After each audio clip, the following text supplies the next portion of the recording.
Welcome to the WellPlayed DLC podcast, Australia's juiciest gaming podcast. I'm Zach Jackson, and joining me is Nathan Hennessy. G'day. And Hello. Adam Ryan. Welcome back, Zach. Welcome back. Thank you. Welcome back to you. Thanks, man. No worries. And to you too, Nathan. You can have a word. Yeah, welcome back, Zach. Thank you. Good to have you. Cheers, mate. Appreciate that. Lovely to see you two guys. Nathan, you're a bit on the unwell side of things at the moment. Yeah, throat's a bit funky. We'll see how we go this evening. I'll try and do the listeners a courtesy of muting when I have a hawk, but yeah. It's not the spicy cough, I assume. Nah, because I'm feeling pretty good otherwise. Hey, look at me, I'm glowing. Woo! Maybe you need a VB or an MB, Melbourne bitter. Drink the sick away. Drink the sick away. Adam, you got any questions you would like to ask me? So Key purchased. We went for a walk after I finished work, and she purchased a lactose based drink. It was an oak, just a regular old chocolate oak. I had a swig. I haven't had an oak in years at this point. I feel like I transcended into like some new plane of existence. Is oak like on the tiered scale? Where does oak sit for you? Because that's fucking good milk. It's gonna sit above Big M, that's for sure. Yeah. So it'd be like if I'm just going probably off the top of my head, 3. You go Big M, oak, and I reckon the old chalky milk from Tassie. Is it the Cascade? Cascade. Maybe not Cascade. Is it? No, Cascade doesn't sound right, does it? Hang on. You have like the brewery down the road from me. Just whipping up some chalky milk next to the beer. Are you thinking Nippies? No, Nippies is fucking good shit. Actually, Nippies I'd have. Nippies over Big M too. Yeah, same. Classic, sorry, Pura classic. Pura. Okay, that's an outside bet. That's not what I would have guessed at all. But that's was it Dairy Farmers? I don't know. Anyway, it's whichever one has classic in the title, which is actually both of them, but whichever one's Tassie. I had to Google it, but no, I recall rating the Pura myself. So yeah, the Pura is. I haven't drank that in like a decade, man. Nah, Pura is like god tier. I normally, when I go back to Tassie at the airport, I normally grab a chalky milk out of the fridge there. It's $8.95. Thank you very much. Just straight in the veins. $8.95. I believe it too. Oh, that's upsetting. Thank you, mother for the rabbits, baby. Very good. Yeah, I reckon that's. Go try. When's the last time you had Pura? A very long time. Maybe that'll be our next chalky milk experience. I'll put it on the docket. Very nice. Good stuff. Nathan, you got a top 3? Chalky 4? milk. Oh, well, no. How much they make me shit myself. I realized as soon as I asked that probably wasn't the I'm the best a big person. fan of like, and I say big fan, like when it comes to my milky experiences, I'm obviously going for the milk alternatives. And in terms of supermarket shelves, there's like a fucking oat milk, like espresso type thing. There's like a almond milk chocolate and almond milk ice cream. I've got like a choice of 3 and only 3. Like it's slim pickings, guys. But I'm happy with what I got. Okay, it's a good outlook, mate. It's a good outlook. 3 is better than 2. You know. Ever the optimist. Good work, Zach. No worries, mate. No worries. Milky Well, lovely to be here. Again with you two guys. All right. Should we get stuck straight into it? Lots to talk about. Not really, actually. It's going to be a pretty tight little ep today. We reckon. We love that. No, man. We'll see at the 2-hour mark, won't we? Well, once you get me going, I'm like Nathan after he's had some chalky milk, mate. Can't stop. I got nothing. Yeah. That was good though. I wish I had something better for you. Cheers. All right. Has anyone been playing anything that they want to talk about? Actually, you know what? I'll give you a little story that happened to me this week. Love it. Let's have it. So, where I work, it's their anniversary birthday party. Like it's, they've been around for 30 years now. So we had to hang some decorations up on there in, in the tea room, stuff like that. And like some bunting and stuff. And, ever the interior designer, I was like, all right, whack us some packaging tape and we'll just stick these bad boys to the wall. But so I got myself up on a office chair, very, very safe, trying to OH&S, you love to see it. trying to touch as high as I could, but I had nowhere to hide the packaging tape. So I kind of went to put it like on my chin, right? Just to kind of hold it on my chin to kind of like, I had like little things of packaging. Like, Grips. yeah. Right. Yeah. Like, decent size. And anyway, I've kind of put it on my lip. I'm like, okay, sure, whatever. And I've finally got up a thing and I've pulled it off and I was like, fuck, I feel like I just ripped my lips. And this is like heavy duty, like packaging tape. Yeah, Like, it's packing tape. fucking hell. I was like, my lips are fucking so sore. And I turned around to one of the other people there and they're like, your whole bottom lip is like it's just bleeding. And now I've like two fucking like, almost like I've been bitten by a snake. Like I'm like, what an idiot. Like, You won't be doing that again. Yeah, absolutely not. I can Fucking imagine hurts, exactly mate. how this has gone down. Oh, Oh, mate. on the That is lips. That's not good. Well, I just thought it would. It's a bit moist. It's it's not going to do much. Fucking everyone remember hell. when we were talking about Scary Movie 2 last week? Yes. Yeah. Yep. So anyone Hang on. remember the waxing from Scary Movie 2? Oh, yeah. Waxing? Yep. Chick gets Good. a wax downstairs, pulls off the whole kit. That's you with your lip, mate. Here's my lip. It's now going to be a decoration. Fucking hell. All right. What games have we been playing? Anything we want to talk about? I got nothing for you because I've just played content. So, actually, no, that's a lie. That's a lie. Very, very quickly, got back into GTA 5 and I figured out the mission that I had to do. So, Oh, yeah. From right, like a year ago. Yeah. I remember he put it down. Yeah. well, it just Oh my didn't like. God. But I always assumed that this was the mission, but it never told me that this was the mission. Like, it wasn't like you're in a mission, this is what you're doing. It was just this I thing forgot would you pop need up. to have your handheld. Forget Well, this. when you don't play for a long time, it's fucking helpful to know. And there's no icons about what you have to fucking do. Oh, baby. You wait.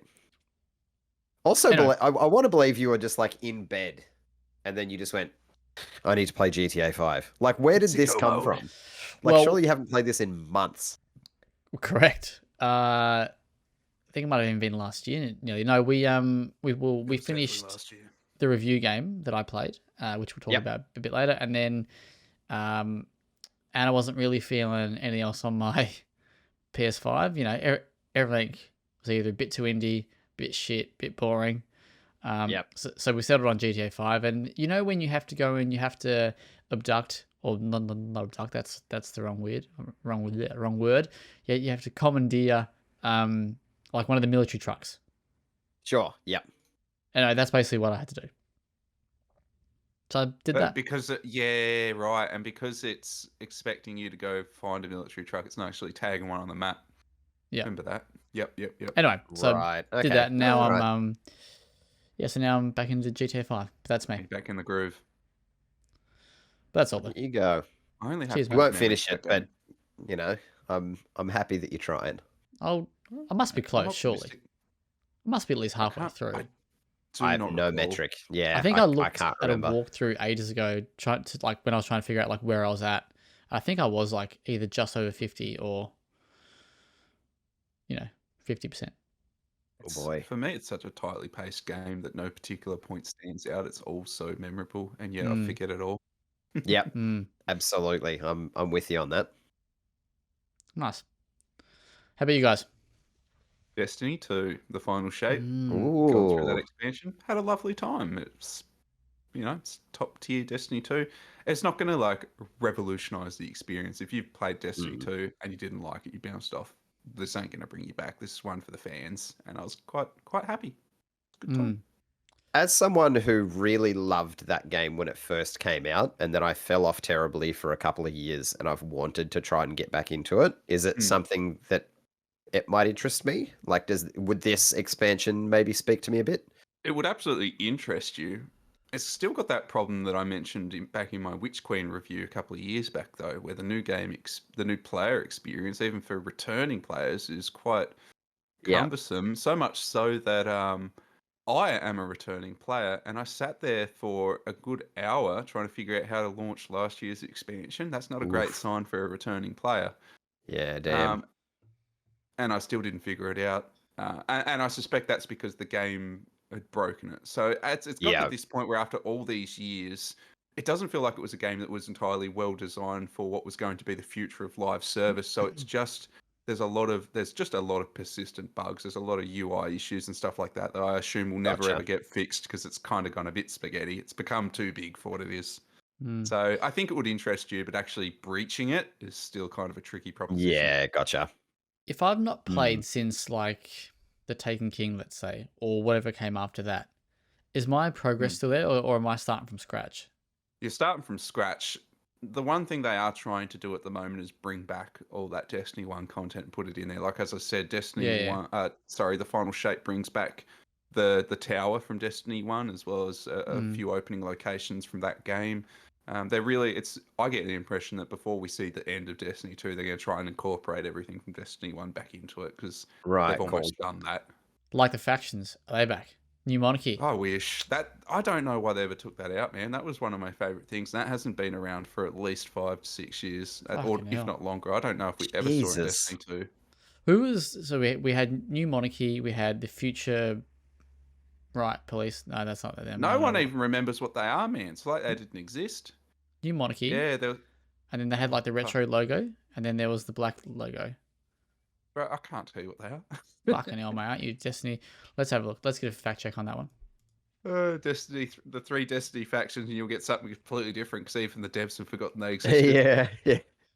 Dead Orbit Dead Orbit was the black logo one. Future World Police. No, it's not Future World Police. I keep saying that. I don't know why I keep saying that. It's Cult, isn't it? FWC, Future something Cult. Yeah, it just says FWC. It doesn't actually tell me what it is. And new monarchy. That's the one because that's the one I was fucking big into. Future War Cult. Future War Cult. Didn't that take us some time?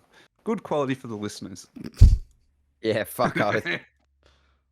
Now they all want to play Destiny as well, and I encourage them. Great time. Bring your friends. Nice. How long's the content all up? I think it took me maybe just under 10 hours to beat the campaign, which is kind of on par for most of the campaigns. And this was a really lean campaign, probably the leanest so far.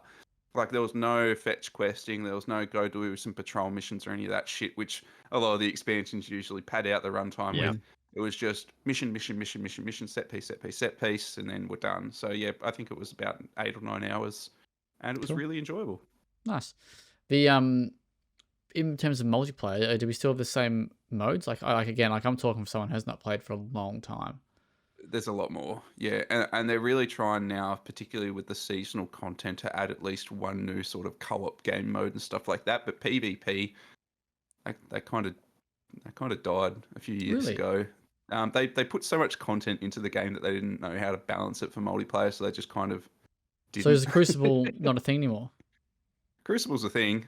It's just not loved. Yeah, because everything they bring into the game, they've got to balance it for the PvP as well. But they brought in way too much. Even character classes and that just got way too weird.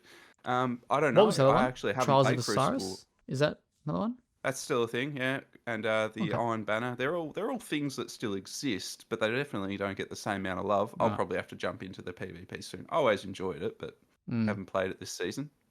Still got this Sparrow racing? No, I think that's more of a seasonal thing. Pops up like once a year or something, weirdly.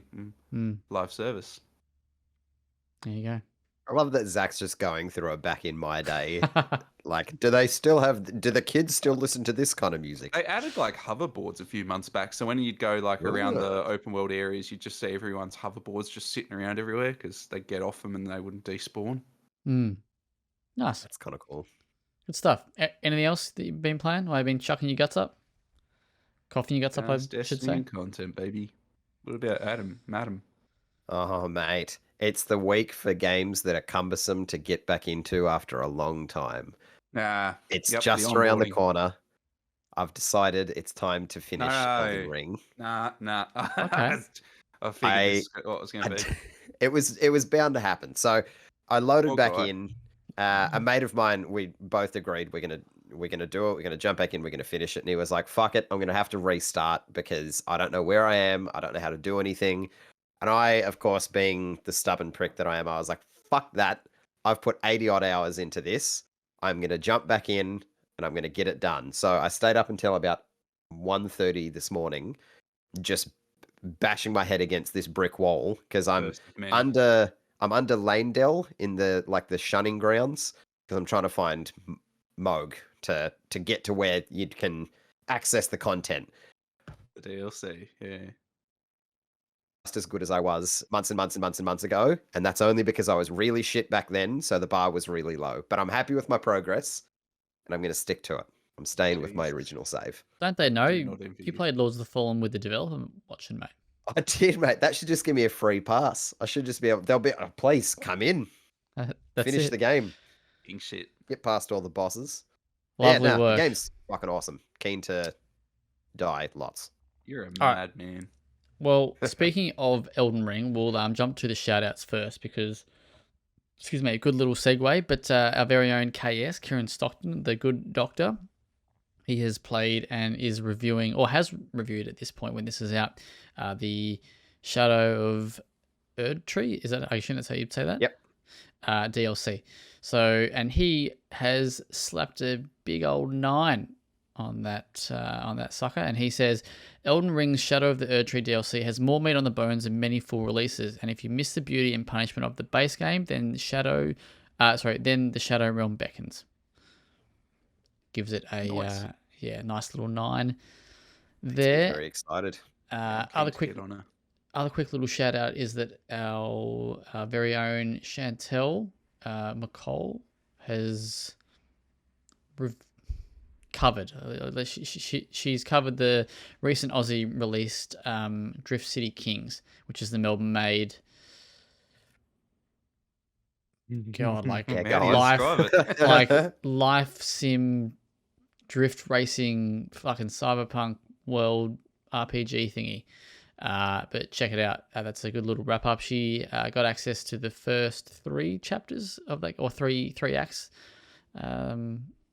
before. So yeah, so check that one out. But for me and Adam, you've also been playing this as well. You've played it as well. I reviewed the horror game Still Wakes the Deep, which is from our friends, I guess, the Chinese Room. Even though Kieran don't like them after what they did to him in Everyone's Gone to the Rapture, or Everybody's Gone to the Rapture. He hated that game. Gave it 6. Did he? Yeah, right. Did he? Okay. Yeah, that was here's a little bit of well-played lore for you. That was our first ever review code. Shit, really? And we gave it a 6. There you go, and he gave it a 6. He fucking really didn't want to write reviews, did he? He was like, let's bum the first one out of the gate so we don't have to do this anymore. You ask him what one of his favorite, if not his favorite sentence in any review he's ever written, and he'll probably pull a line from that review. I'll probably pull one from Sandy Morris. Oh no, he's got. That is an all-timer. Fucking hell. There's one in that. There's one in that review though that is. He loves it. He froths it, mate. Probably got it framed on his wall. Wouldn't blame him. All right, so Still Wakes the Deep is the new game from the Chinese Room and published by Secret Room. If you don't know who the Chinese Room are, they did, like we just said, Everyone's Gone to the Rapture. Amnesia, Machine for Pigs. Machine for Pigs. I was like, which is the game that they did again? And then they did Dear Esther. Dear Esther, yes. I think that's them too, yeah. Yep. So I like that. Already you kind of know like what you kind of in for. I mean, if that's if you haven't seen any of the trailers or whatnot, the marketing for Still Wakes the Deep, that you kind of know what you're going into. This is a very much a developer that sticks to its core roots in a sense. So Still Wakes the Deep is a first-person psychological horror game. It is set in 1970s, I think 1975 in particular, but don't hold me to that. I did write that in my review, so I've definitely got that from somewhere. But yes, it's set around the Christmas time in offshore Scotland on an oil rig, which out of the gate is an absolutely smashing premise. Like for a first-person psychological horror game, an oil rig is. I don't think it's ever been used before, right? Like you think about Not to my knowledge. not like horrific. I'm using air quotes, but like a place, a setting that would like just be a good setting for a horror game, and that's an oil rig is like a fantastic one because there is nowhere to go. Like there is nowhere to go but into the water and death. Yep. Anyway, so 1975, you play as what he often refers to as a lecky, which is an electrician. His name is Kaz McCleary, and he is basically taking a job up on a oil rig known as the Beardy or Beardy, however you pronounce it, alongside his best mate, and he's essentially outrunning trying to let some heat cool down back home. So there's, he's gotten himself into a bit of strife, and yeah, he's taken a job offshore to kind of hopefully see that it cools down. Now, it's not really told how far we are into the game when you start. So sorry, into the story. So I don't know how long he's been there, but it feels like it's been a couple months or at least a few weeks, right? And it seems that trouble back home has kind of gotten to his boss's ears, and his boss calls him in and essentially fires him, right? So he's told to leave, and as he's going to leave, like an explosion occurs on the rig and basically sends the whole place into chaos, right? So from there, you basically start out to figure out what is going on, and just try and make sure everyone's okay. But as it turns out, you learn very, very quickly that the rig has drilled into something that is basically about to take over the rig. So it's like an eldritch presence that sort of takes over the rig, and from there, that's basically your horror premise, right? So so now you're trying to outrun or trying to survive this presence or this entity that is on board the rig, and basically trying to survive and get back home to your family and to save as many of your colleagues as you can. That's pretty much the premise, right? So first person psychological horror. If you've ever played any of these kind of games before, there is no change here. This game is as formulaic. However you say the word. Formulaic? Yes. And I say that it's generic. And I say that because I feel like this genre has been around for a long time now. Oh, yeah. And we just haven't gotten anything new that's added to this experience, right? So that's pretty much my biggest gripe of this game, which we'll kind of get into a minute. But I do want to talk about the good stuff off the top, because there is lots about this game that is fantastic. So we've mentioned the setting, which I think is phenomenal, but what takes the cake for me is the voice acting. So the voice acting and the writing in this is absolutely phenomenal. They use very authentic, well, not authentic, but they use Scottish voice actors, and they use authentic slang, I guess, like they use Scottish tongue in this, and they also love a swear word. They drop F-bombs and they drop C-bombs like they're just going out of, like they're free. Do they do a way that do they do it in a way that feels authentic? It does. Yeah, like it feels absolutely. Like when they swear in an Ubisoft game, you go, Nah, Yeah, it's so- like you're on site listening Correct. to a bunch of tradies. Yeah. It feels more like that. Like we've all been around a bunch of tradies and they have their foul mouths. It's exactly like that. You've all been around me, so Yeah, mate, absolutely. The tradiest of us all. no. So Zach Jackson. well, actually, I use hard yakka in the review too. So, Hey, let's have it. yes, no. So I think it's done very, very well, and it doesn't it never feels like, I write in the review that it never feels forced, right? It doesn't feel like they're swearing for the sake of swearing. Like if they're swearing because like these blokes, or these people that are on this rig, like they're tough bastards, right? Like this is hard work, like and these probably these are going to be not rough characters, but they're but they've got a bit of edge to them. So dropping a few swears is nothing out of character, but it's also very like that saying here in Australia, call your enemy's mate, but your friends, one word, right? Like it's kind of got that vibe to it, you know. So it's great, and like just, and there's also a very very emotional sort of theme and like side to it. So Kaz seems like he's a little bit rough, but there's also this this very emotional tale about his family and kind of what's going on, and and what's kind of unraveling or unfolding on the rig, right? So because obviously they work, eat, sleep, live together on this rig, so they're all quite close. So yeah, there's a good tale there. Adam, you got any thoughts you want to add to anything I've added so far, or? Just one little quick thing. The game makes a big point of like setting up your subtitles right at the start. Like it's like, what color do you want them? What size do you want them? Do you want a drop shadow? And I was like, holy fuck, they are putting a lot of emphasis on these subtitles. It's for good reason, because there are parts where you won't understand what the fuck they are saying because they have thick Scottish accents and they're using this ridiculous vernacular, but it also translates for you. So when he says lecky, meaning electrician or electricity, it'll just say in the subtitles electricity. So it's like it just straight up it converts it for you. Oh, so shit. It allows it to stay authentic without completely ruining the experience. Asked me to do. So yeah, it's I enjoyed that. And yeah, the voice acting is fantastic. Zach's 100% right. It's brilliant.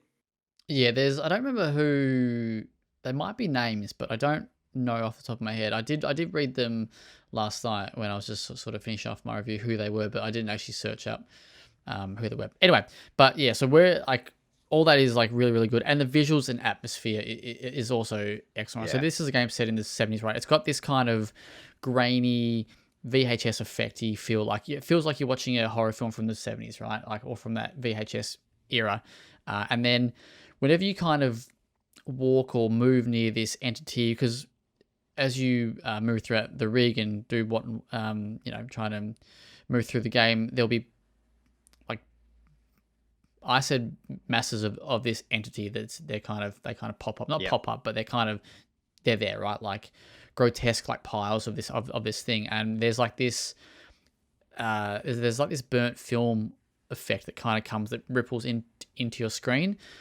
I think that's kind of cool at times, but then it's also kind of tacky in other times as well. Like, I think, and it's not overly.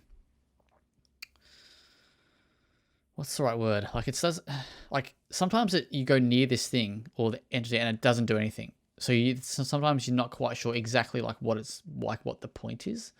But that's that in itself is a very very minimal thing. Yeah. So like I said at the top, my biggest issue with this game is it's not boring, but it's not innovative at all, and it doesn't have to be right. But this game was marketed as like return to horror for the Chinese room and all this sort of stuff. But it's same as we've got, all years previously. So I think there's only so far that the story can carry a game like this.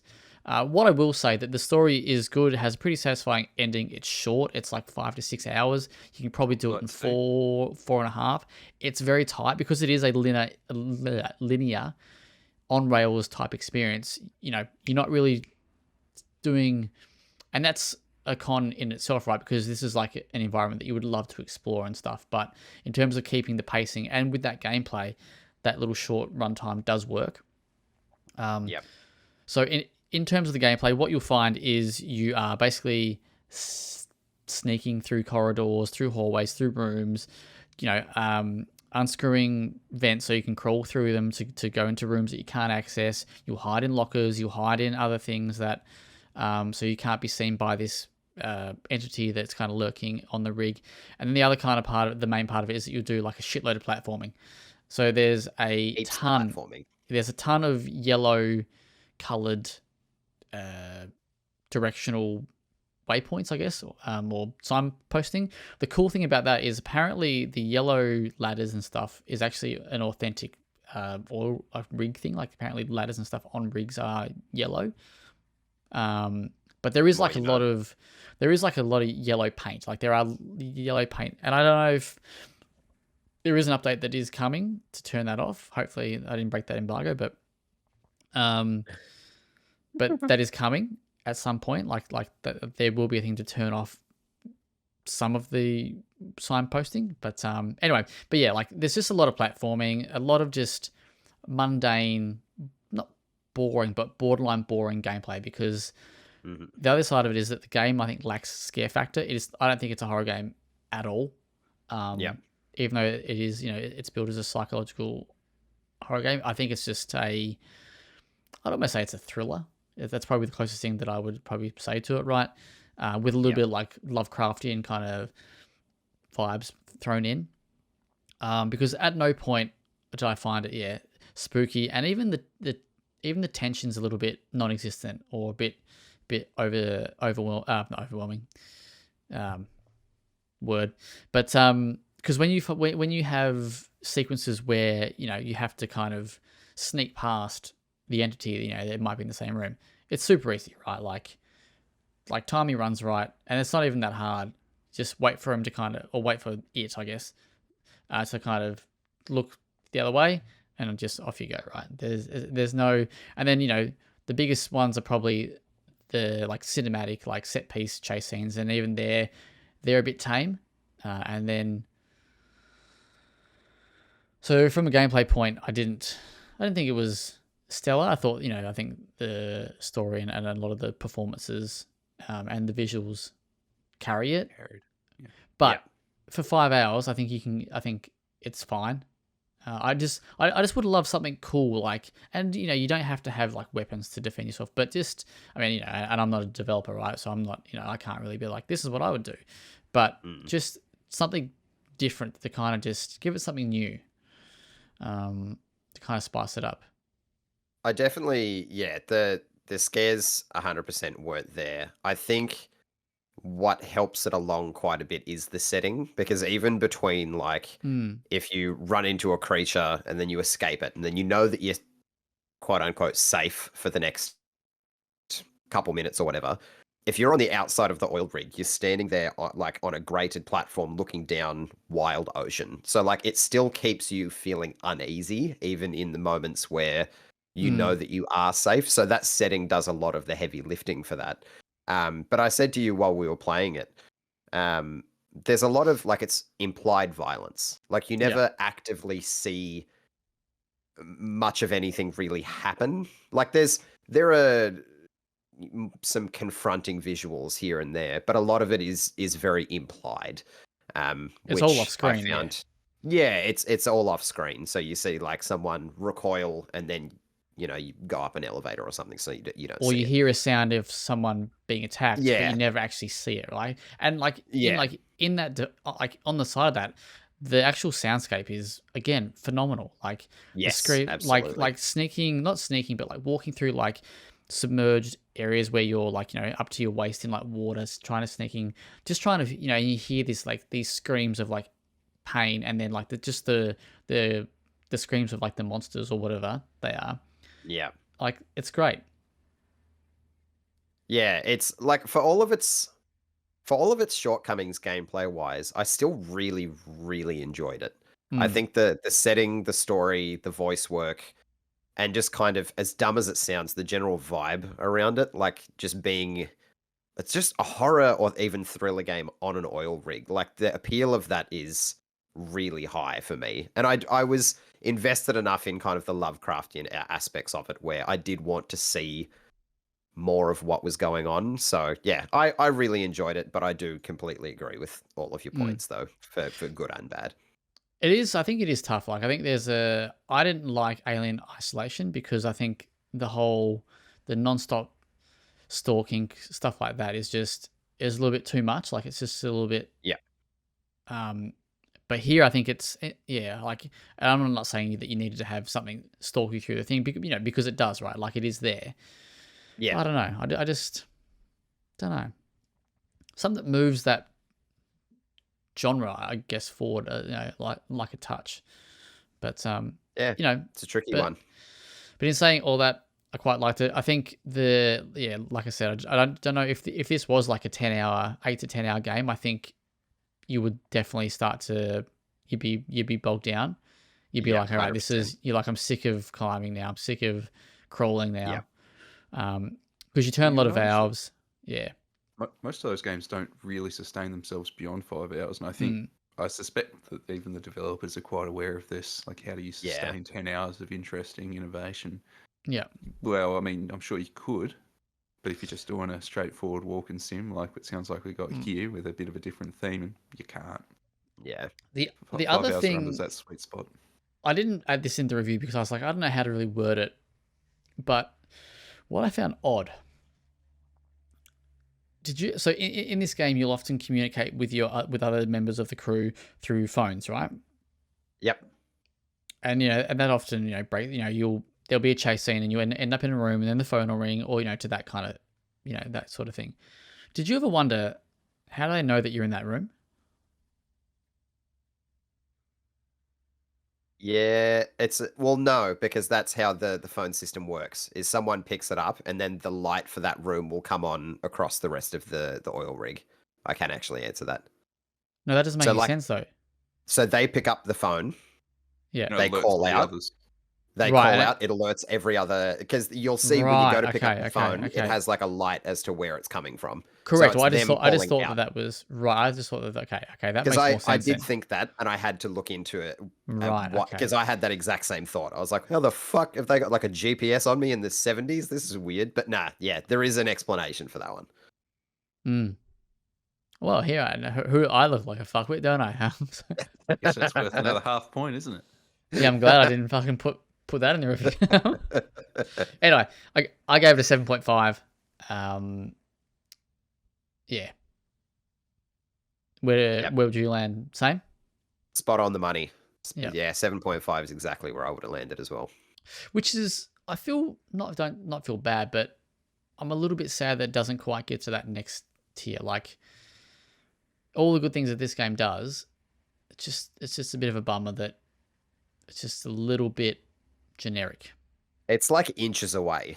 Like it is Mm. very, very close from. I think if it had like one killer mechanic or there was a set piece or two that got your heart rate up, then it would bump it up into that next like echelon. But it just there's not enough there to quite get it there. But I think a 7.5 even still is a very good score. That's a solid score, as we like to say. Yep.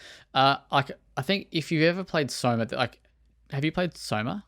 I know you I haven't haven't finished it, but I've played Yeah. Soma. Yeah, It feels a little bit similar to that, right? But Soma just had Sure. those killer moments, like those Yep. a couple of like really cool chase scenes, and then and then the ending. I think in Soma is like one of the best endings of any game. But anyway, 7.5. That is where we land. You can go check out the review on the website. Oh, what now? We're fucking done. Well, that brings us to our mini, very, very tiny micro discussion topic that we will just maybe spend a couple minutes on if anyone's got any thoughts. And that is first-person walking sims. Do you reckon they're dated? Oh, hell yeah. Because when I think back to them, their golden age was easily a decade ago. I'm thinking Amnesia, The Dark Descent, things like Dark Esther, Dear Esther rather, and kind of those games coming out in the early 2010s. Yes, they were walking sims, but they usually had their own little special mechanic as well. Like if I'm thinking Amnesia, The Dark Descent, which was very much a walking sim, yeah, it had its horror trappings and its Lovecraftian sort of esque shit going on, but had also the light mechanic, which was really important. Now, obviously, those devs have made plenty of walking sims before then, but the light mechanic being if you turned off the lights, you're at risk of game over state. So you always had to manage just knowing that light would provoke danger. Cool, right? Yeah. And they've kind of iterated on that, and then they've risked, stagnating with that. With I would say Amnesia Rebirth was kind of getting a bit long in the tooth, but those innovations came early for those developers as well. So for those that don't really have that killer mechanic, they're still kind of trying to figure out how to make walking and everything around that interesting without actually adding anything interesting. That's my opinion. I think its heyday's a little bit behind it. Yeah. I Adam, you got will. any? I Yeah, okay. I Yep. see the point. I disagree only because I think there's a place for them. Oh, Because absolutely. I often get stuck in between, like after a particularly shit day at work or something. Like I want to be entertained. I don't think I have enough energy. It sounds stupid, like, but enough energy to play, like, be in, like, play a game. So, like, Elden Ring or something that, it takes up a lot of mental energy. I don't quite have that in me. Systems and shit. Yeah, but I don't want to be so passive that I'm just like, I'll put on a movie and end up being on my phone. I think what the walking sim genre really has going for it is to push the narrative forward. You have to be there has to be some sort of input, but it's very, very light. So you still get taken through a story or some sort of narrative, whether it has I mean, obviously having a killer mechanic is definitely the way to go. And the one that always springs to my mind is What Remains of Edith Finch, which is one of my favorite games I think we all agree. Yeah. ever. I think that game is top to bottom phenomenal. I wouldn't change anything. But it had a lot of diversity. It allowed itself to be the length that it was because it changed in like every 20 minutes. So Yeah, it's like a it goes series of by. episodes. Yeah, it goes by in a flash. But I think that they still have a place purely because they sit right in between a full, like, proper, in air quotes, game and a movie or a TV show experience. There's enough in there to keep you engaged, so you're just not nodding off on the couch, but you don't have to be super alert at the same time. So they still hold a place for me, and I think they always will. But there hasn't been a big blowout one for a very long time. I will admit to that. There hasn't been one where I'm like, holy shit, everyone needs to play this. Yeah, you kind of hit the nail on the head about how these games strike their appeal. But then how do they get to the heart of a critic and become a darling again? Is kind of the challenge that I see them facing at the moment. Like, how do they set the critical sphere on fire? How do they get us folks all Well, Jimmy I Russell think for them? you mentioned a good point about Finch, right? Is that keeps it fresh, and even though it's the same, like it's really the same thing with maybe a little gimmicky, like like a little gimmick of a mechanic in there, but the story's changing. It's new, and also the writing and the story in that is just fantastic, right? So I think in these games you have to have a really solid story. If you have a shit story and you got pretty boring gameplay, aka Layers of Fear, then you're in for a shit time. Like, you know what I mean? Like, Any chance you get, I love it. But I mean, yeah, Right. that's like, it's a vehicle to tell a story at the end of the day, though, right? Like, it's not a Doom where the gameplay is at the forefront and, some fucking story about some guy sleeping in a coffin arises every 1,000 years. Like, no one, well, I'm not going to say no one really cares about the lore of Doom, but you get my point, right? Like, it's there for the gameplay. A walking sim is not there for like, no one's going there and being like, oh, the walking physics in this are fantastic. It feels so much better than Dear Esther. No one gives a flying fuck. They're there to be told a story, and the rest is kind of just built around it. Also, I think that for it to be, I don't know, a runaway success, a critical darling, whatever you want, it has to have some sort of visual flair or like decent setting, like Still Wakes the Deep, or I'm struggling to think of the Dear Esther devs did Unfinished Swan. How it was all white and you had to throw out the black dots to kind of fill Take in the world, around yeah. you. That's like it's an interesting mechanic, but it's also a very cool visual, and you kind of get to expand upon that. So yeah, it has to be visually appealing, but yeah, I think it's 100% all about the story, head to toe. Then the challenge becomes, what walking sim story has blown you away in the last 4 years? For me, none. Last I'm not 4 trying to be years, picky. I'm saying I last 4 years as like 2020 onwards. let me just see, because I reviewed a game that I gave a 9.5 to, and it is 100% a walking sim. Oh. But I want to see if it's in the last 4 years. It actually, no, it was in its 5 years. Oh, well, that's still good enough. I'm claiming it. Game called Dragon, which is Red Thread Games.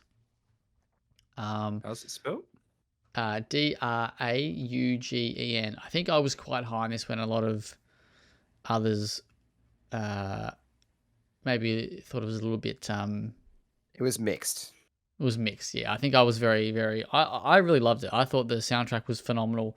I thought the story was really, really cool. It's 3.5 to 4 hours long from memory, but it's like a really cool. So I'll just quickly go to this. Yeah, I'll go my review, and All right. So it's set in 1920s Norwegian in a fjord, like in a village where like a fjord is like bordering, called Gravik, and you play as Edward Harden. I'll just read what I wrote. A quiet and somber recluse who has journeyed all the way from his home in Massachusetts in search of his missing sister Betty after receiving a letter that pinpointed her location to the coastal village. Joining Edward on his investigation is his ward, Lizzie, an energetic, chatty, and sociable young woman who loves to push Edward's buttons in a jovial way. She's everything that Edward is not, and despite the stark difference in their personalities, they are as close as father and child, completing one another in a truly unique way. So yeah, like that game really is about the story, and like almost like The Last of Us, right? Like it's about those, their bond. But it's got a cool, it's got a cool story, cool twist. Again, like that was quite basic, but yeah. So while scrolling through and realizing that Nathan has a fucking fantastic point, well, I say that, and I was going to cap off this conversation with 3 recent ones that I think are stellar, but yeah. Oh, shit. Well, just quickly, something that kind of caught my eye as I'm flicking back through what I've played in the last couple of years. There's a genre that runs alongside it that's kind of sprung up, I think, a lot to do with Supermassive, but the kind of, the Quarry, Until Dawn, Mm-hmm. I don't the know if I'd call them. Well, no, and the what's the Life is Strange, like those kind of, they're not walking sims because Nah. there's more to them, but I think they're at least Not maybe a whole heap more. yeah, that I'd say they're on the family tree is what I would probably say about. I'd pay that. Yeah. Yeah. Anywho, you had 3 walking sims that were good for the last couple So of the years. first one is a 10 out of 10 from WellPlayed. Oh. The Forgotten City. Okay. Oh, is it a walking shit. sim? Yeah, I forgot about that. It's not strictly a walking sim. There are combat segments that are easily the weakest part of the game. I think the game gives you an option to turn them off at the start. Could be wrong on that. Very forgettable action sequences that are very, very short. The rest of the game is ultimately a walking sim with a lot of dialogue, a lot of characters. It's not a solitary walking sim, but I'd still rank it as a walking sim, and I agree, it's absolutely fantastic. There's also the Outer Wilds, which is, again, not a solitary walking sim, but it's an experience that's very much combat free. You're given a mode of transport, and then you're asked to pick a direction and go explore, and it unravels and unravels. Again, it's a little bit more involved than a walking sim, but still has its roots there. And then the last one will be Return of the Obra Dinn, another walking sim-like game that is effectively in the guise of a murder mystery set upon a ship with some time like time manipulation mechanics in it. It's very interesting. I've only played about an hour of it, and I'm dying to get back to it, and I should.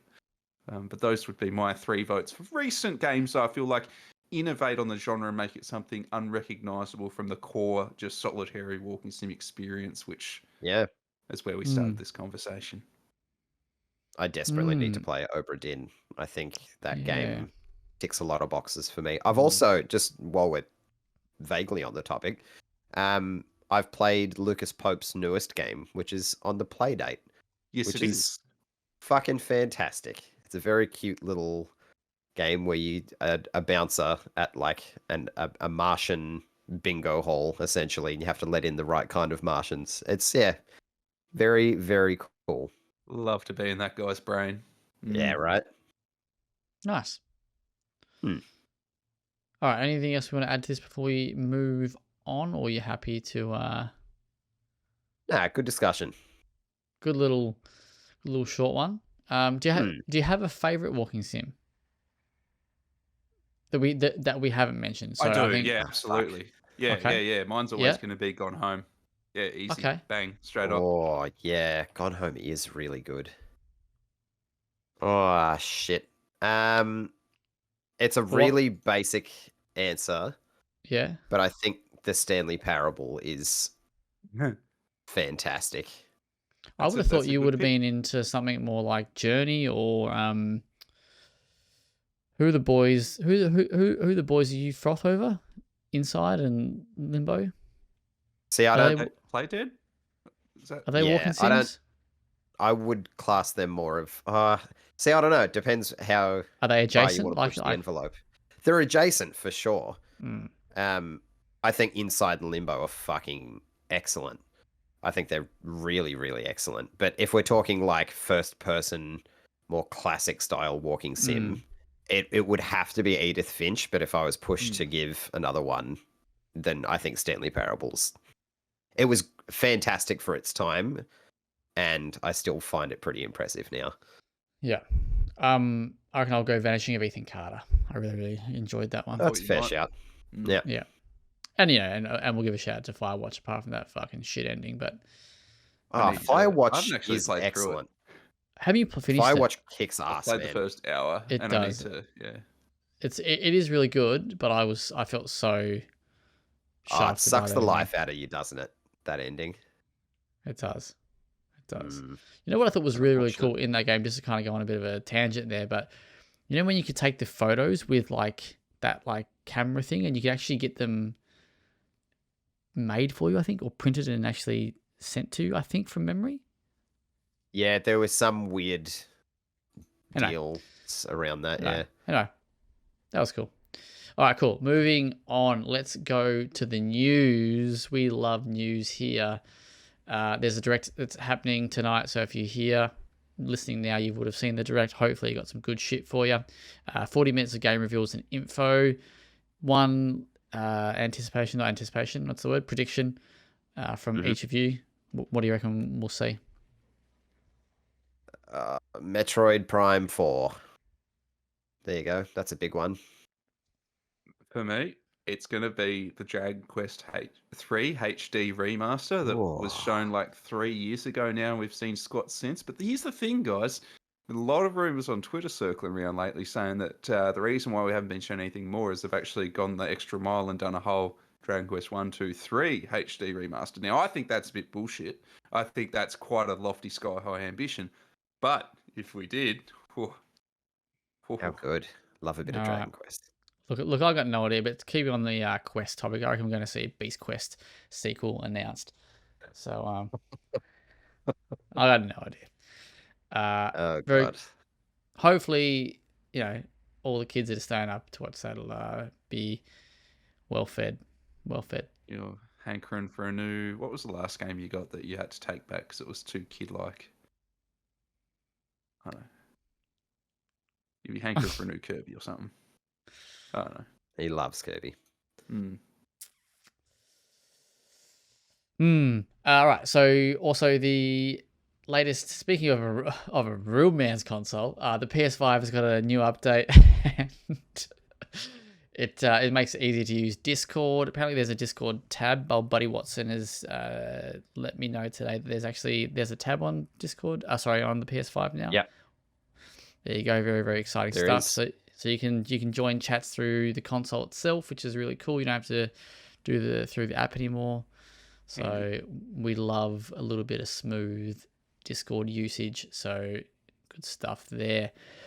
Conscript, that has a release date that is coming out July 24th in Australia. I know it's July 23 worldwide. Just on Conscript, exclusive announcement right now. We actually did a talk through episode with them the other night, so look out for that. That should be out this week, or if not early next week. Very, very exciting stuff. Speaking of exciting, I'm excited. You're excited. I don't know, your grandma's excited, but the A Quiet Place video game that I'm giving myself half a point for this because I think it's still within the fringes of Summer Games Fest that you know. I'll pay it. Look, I said that I think we'll get a new trailer and a release date for the A Quiet Place video game that had basically been quiet ever since it was announced. 3 years ago? I think we figured that one out. 2020 or 2021? Yeah, it's been ages though. Yeah. Yeah. So and we were promised more info that year, and since then it's been nothing, right? So anyway, today a trailer dropped for A Quiet Place: The Road. So they basically revealed the game properly, and it is being developed by Storm Mind Games. This is so weird. Who did Remothered, and so they're Italian. But the interesting thing with this was not only that, but the other, I mean, they are Italian, right? It's just the way you delivered it. Oh, sorry, but they developed Remothered, so they're Italian. Move on. It was meant to be a combo there, but anyway. So what is interesting about that is that the game was actually first announced 3 years ago as being developed by Illogica, which is spelt in the most fucking illogical way, and another dev called Epitome. Epitome? I don't know. Epitome? Yeah, well, that's not spelled great either. I know. So we got EP1T0ME. Anyway, so it looks like they've been booted off the project, which I reckon the publisher just got sick of emailing the wrong guys because they can never spell the fucking names. That is coming 2024. So we got a little trailer. It looks really cool. Speaking of first person psychological horror games, this looks sort of like that. I'm keen though. I'm very, very keen. Coming to all your major consoles like your PS5, your Series X and S, and PC later this year. But I'm excited because I feel seen, because the protagonist had a little freak out, and then what did they do? They sat down and had to use their puffer because they were having an asthma attack. So it struck a chord with me. I feel very. That's the first thing I would die in a horror situation. I'd be like having a wheeze, and they'd be like, "He's in that locker," because I can hear him wheezing away. You felt that's a cool trailer. Represented, did you? I felt very represented, absolutely. But yes, so that sort of coincides with my little prediction there of being, announcing it very close to the new film which comes next week. There we go. Didn't get a release date though. We got a release window, so the fact that it's coming this year after such a long silence is baffling. Pretty great though. So, I reckon it must. Cool. I reckon it was pretty. I think. Look, I've been trying to dig deep on this, right, and I think that the party of ways, and this is purely speculation on my part. So, whoever I know that devs of both Logica and Epi1 Tommy Zero, I reckon that happened pretty early on. I reckon that's why it'd have to, yeah. That's why we heard nothing when they promised something like that. Yeah. Anyway, Good stuff. Any other news that you want to talk about? Oh yes. So another scoop that was ripped from our hands. They announced the news that Lords of the Fallen sequel is coming. That is now being revealed. I think that was just through like share industry information, like whatever you want to, stock market sort of stuff. It's going to be an Epic Games exclusive for PC for the first year at the very least. I actually don't remember if it's entirety, but I would assume it's for the first year. I think they'd be mad to not put it on Steam at all. But but you come into consoles as well. Keen. But yeah, annoyingly, we first heard that little exciting bit of news when we did our Lords of the Fallen talk. Back like November or something. Yeah. But we were sitting on it. We got some hush money, so we couldn't we couldn't share that one. Very good. I don't think there's anything else news-wise. I mean, we didn't write a news article on it, but if you give me 15 seconds, I'd just say that no, the folks that did Solium Infernum. Oh, yeah. League of Geeks. League of Geeks. League of Geeks, yeah, they've gone on hiatus. That studio has gone into the refrigerator. Yeah, they said that Solum Infernum didn't raise the money that they had hoped, which I remember saying on the podcast is I think we could all see that coming, Yep. sadly, because we loved it. Yeah. And the Solum Infernum will get a few updates and that as things go along, but we may not see that studio again. We That's a obviously hope shame. otherwise, but yeah, it is a great shame. Yeah, because they were definitely one of the biggest or bigger Aussie Down studios. here, So absolutely, yeah. These folks yeah. really had quite the name for Australian game dev. They're quite the Mm. big studio, so quite sad time, of course. Yeah, that's rough to hear. Well, shout outs to all of them, and hopefully whoever's, well, I guess they've all been affected, really. Hopefully they all, pick up jobs Very elsewhere in the talented near team. future. Mm. All right, cool. Should we hit the good stuff? Hit the off topics? Absolutely. All right.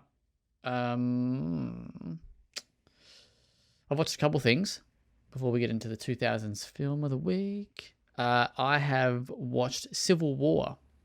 Do we know this film? Yes. The Yeah, It A24 looked film. like. Yeah, Couple yeah, weeks back. A24. It looked like it could either be really super dog shit or surprisingly all right. And I'm It's hoping Alex it's the Garland, latter. though. Does that dude ever miss? I thought it I was love really his good. works. Oh, yes. I really liked it. I thought it was very Yeah. cool, very like, I mean, if you haven't figured it out by now, like, give me a dystopian setting and I'm fucking there. Could be in American, well, in English, sorry. Could be in fucking some other language that you need some subtitles for, and I'm all over it. But yeah, Would this we is. pitch the story. I will. I was getting there, mate. Let me just. God, I gotta fucking get there. So I'll just read you the little Google one here. So in a dystopian future America, a team of military-embedded journalists races against time to reach Washington D.C. before rebel factions descend upon the White House. So essentially, you follow the journey of a group of journalists who are sort of traveling and like covering this civil war that's kind of unfolded in America, and it's essentially.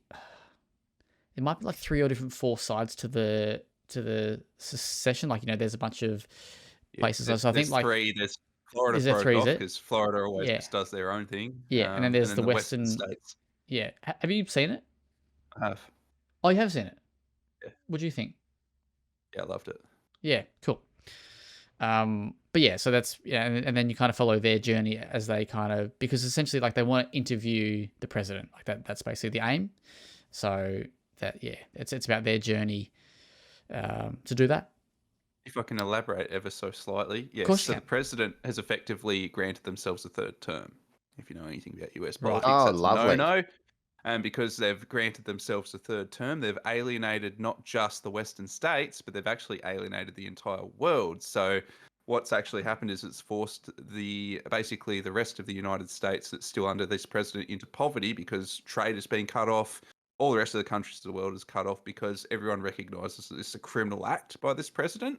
So the United States has ostracized themselves from the world, and the state of the United States is. I think there's this beautiful line that you see about 15 or 20 minutes into the film where someone offers, or someone like $200 or something like that in US money, and they're like, that won't even buy you a sandwich. The United States dollar is devalued beyond anything. The Canadian dollar is the only money worth anything over there. It's a very rich tapestry of a story told entirely on just a road trip movie because they start in New York. Their whole point is we want to take a road trip down through this war-torn, United States through to Washington. We want to interview the president before the Western forces. Now you got to remember, like California, like Texas, and that they've got all the armaments of the U.S. military. So as the president's, done this, he's also cut himself off from the U.S. military. So he's fucked himself right from day dot. Very interesting, great performances. Kirsten Dunst and her husband, old Jesse Plemons, offer some killer performances in there. I didn't realize that that was that that they were together. Yeah, they've been in a fair few things together now. I think they started doing like 2nd season or 3rd season of Fargo, and I think they got quite close, and then they've done a few things since then. I just remember him from Game Night, and it's just always He's great in Game Night. It just sticks with So me. dry. But I will say his part in this film is also excellent. He never misses. Yeah. Yeah. Good stuff. Yeah, and I really enjoyed it. Sitting on a juicy 81% on Rotten Tomatoes. Nice. I will have to give it a watch then, because I was It's like on a that. very tight, like 90 minutes or something. It's so svelte. Oh, sick. Yeah, I'll definitely jump in then. Clips on by. And the other thing I watched was Abigail. I have the one and only question for this film. Is it so bad it's Would Abigail beat entertaining? Megan? Sorry. It's doing the Mega thing. It's funny. But it's trying to be funny. Yeah, like, is it so shit that it's entertaining, or is it just shit and I'll want my 90 minutes back? It's in on the shit. Okay. I thought so. Because they cast like very comedic actors in that. Right, It's a funny horror film. Are you recommending it to watch? Yeah. Yeah. So I would, if you like those sorts of films, I think you'll have a decent time with it. I don't think you'll be like, this is fucking great. If you like Megan, you'll like this. I don't think it's as good as Megan, but I probably probably preferred it. Controversy. I thought the Abigail, the little child actor, I thought she was excellent. I thought she was really good. But yeah, it is a bit. There's a guy who the guy in there looks like fucking Bradley Cooper from fucking Wish, mate. Like whoever that was. You talk about like the main dude, the guy who's like, the real mouthy dude. Yeah, Dan Stevens is his name. Yeah, he's he's actually the star of my favorite Marvel series that no one ever talks about, Legion. Yeah, about Professor X's son. There you go. There you go. So they're the two things that I have watched. I like that you compared him to. Who'd you compare him to?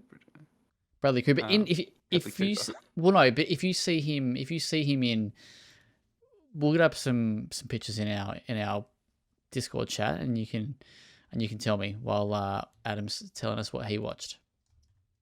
I don't know that I've watched anything of late, but I've started reading some H.P. Lovecraft because it's been on my to-do list for the longest time, and I've never actually read any of his works. But I started with at the Mountains of Madness. Yeah, and within the first couple pages, it mentions Hobart, which popped the hometown crowd. I thought that was pretty great. It was only because it was like a stopgap to get to Antarctica, but we won't worry about that. Where the horror truly began. Yeah, he's a weird writer, and I'm not sure he's awfully good. I don't know if that's an okay thing to say about Lovecraft. I think going through the same realization as everyone that's read him in adulthood. It's like, yeah, like I was saying to Zach, and maybe to you as well, Nathan, at some point, that instead of actively describing the horrors, it's just they're all unimaginable. And I was like, the first couple times I read that, I was like, holy shit, that's wild. And then as it kept happening, I was like, but what the fuck does it look like? Please, just give me something to latch onto here. I think that's the whole thing. That's the whole like Lovecraftian thing, isn't it? And like that's all of his stories. It is, and I get that, but I think it's like maybe unknown.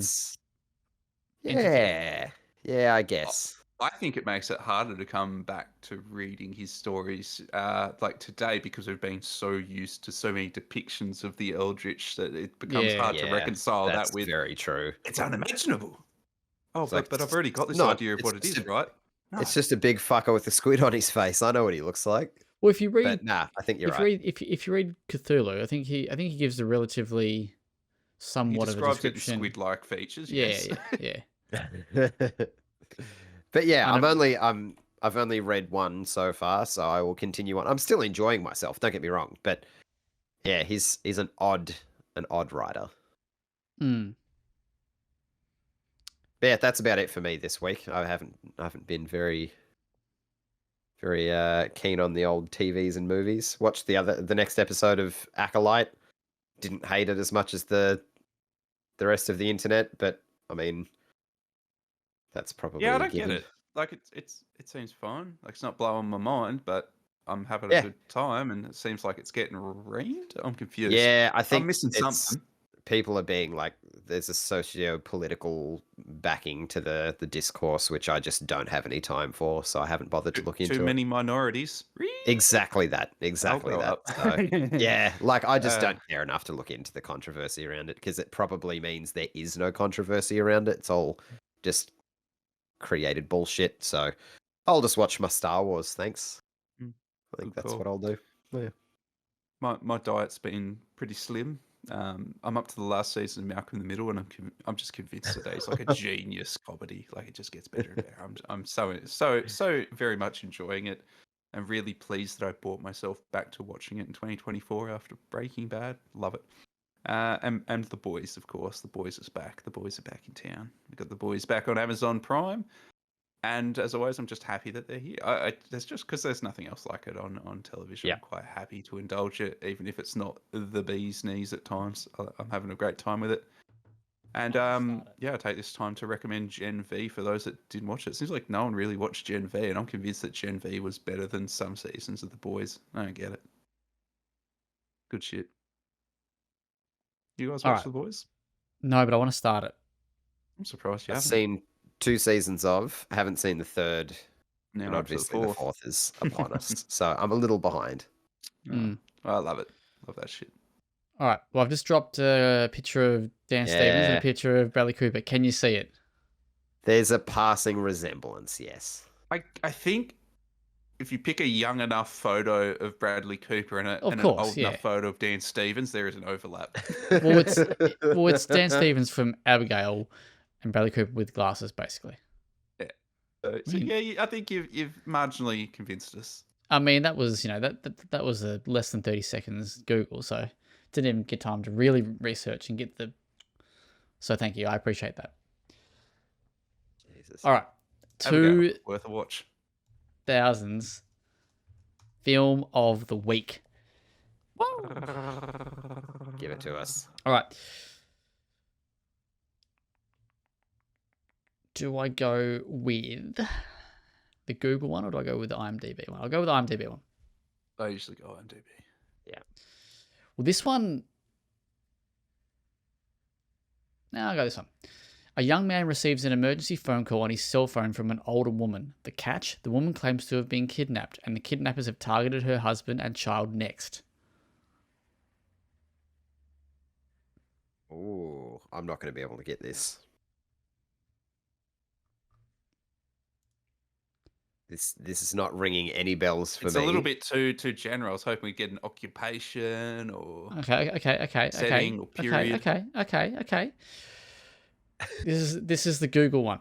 Kidnapped school teacher Jessica is transported to a faraway hideout. She uses a faulty cell phone there to contact the police, but she inadvertently reaches college student Ryan, who is ready to help. Nah, I'm sure I've seen the trailer for this, but I've not seen the film. It's not hitting me. Nathan, you got anything?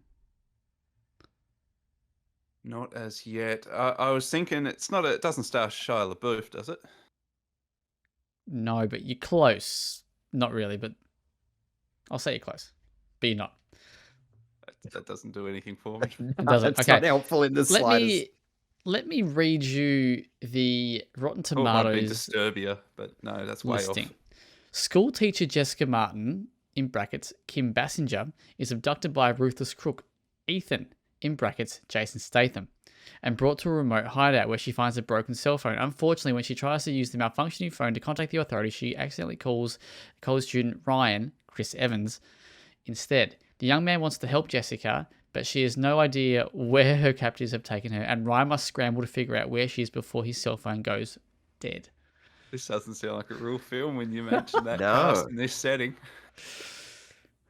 Still got nothing? Character. 2004. No, I got nothing. Cellular. I have No, Cellular. never heard of it. Never heard of it. I really Never would like heard of this. Cellular. I really would like this film. It is 56 on Rotten Tomatoes, so it's not, It's not one worth ringing home about, but The phone that he had was at a very specific brand, and you could always see the logo because that feels like I don't know. it feels like a product tie-in sort of situation. It's very heavy on the. Directed by David R.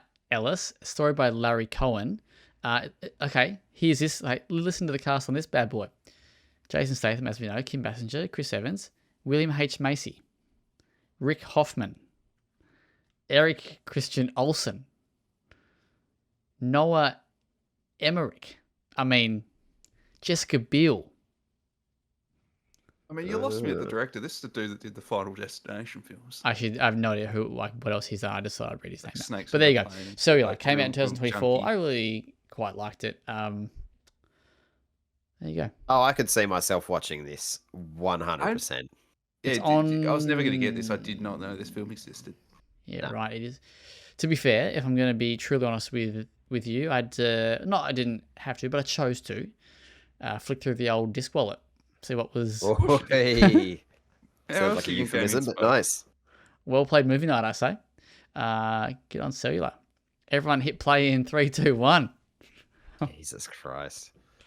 You can't really watch it, so Yeah, good you luck have with to that. rent it from Prime for $15. Yeah, Fuck I know. off, am I going to do that? Yeah, Or you can get always Apple hurts when TV I for have to do that. $4.99. There's some really good shit on Apple TV that I want to watch. There's Dark Matter, and there's the Jake Gyllenhaal show. I can't remember what it's called. Presumed but, Innocent. Yeah, I'm keen to give that a watch, but we haven't got an active Apple TV subscription at the moment. Yeah, it's a lot of good shit on Apple TV at the moment. I'd also Yeah. recommend Servant. And Servant. starring Nell Tiger Free from the first Omen. It's a Shyamalan produced joint. Goes over 5 Okay. seasons. I really enjoyed that. You're right. And The After Party. Oh, okay, is a yes, real yes, good sorry, I murder did- mystery comedy. I do know this. Sorry, so I have not seen it, but I've seen the thing. Yeah, cool. Apple TV's doing all right. It is. It's cheap too, right? $12. I've been coasting by on like 6-month free subs and shit that they give out for PlayStation owners and I stuff. think my There's been a TV couple had of one the other week too. Maybe I need to get on them. that. I think I've only paid for maybe 2 months of Apple TV, and I think I've had it for Interesting. over a year. Do we know how much it is though? $12.99 a month. It's good quality shit. Yeah, there's not much fluff on there. Mm. Even if you get it for a month, watch what's that TV show we watched about the dude in prison? Black Swan or not Black Swan? Black Sparrow or Blackbird or something Blackbird. like that. Yeah. should have just gone with the actual category of what I was trying to talk about. All right. Wait, Swan's go not a home. bird. Never mind. Anyway, thank you for listening to this week's episode of the WellPlayed DLC podcast. You can check out the content on www.well-played.com.au. Have a marvelous week. Look after yourselves. I won't see you next week, so peace out. So we're I'll just going to be- have lots and lots of fun, folks. I'll be Tune in. catching rays in Queensland. If you're up near Port Douglas, I know we're massive in Port Douglas. Stop by and I'll give you a fist bump. It'll be good times. Other than that, Mate, see you later. come back. See you, folks. Beautiful. Bye now. Cheerio.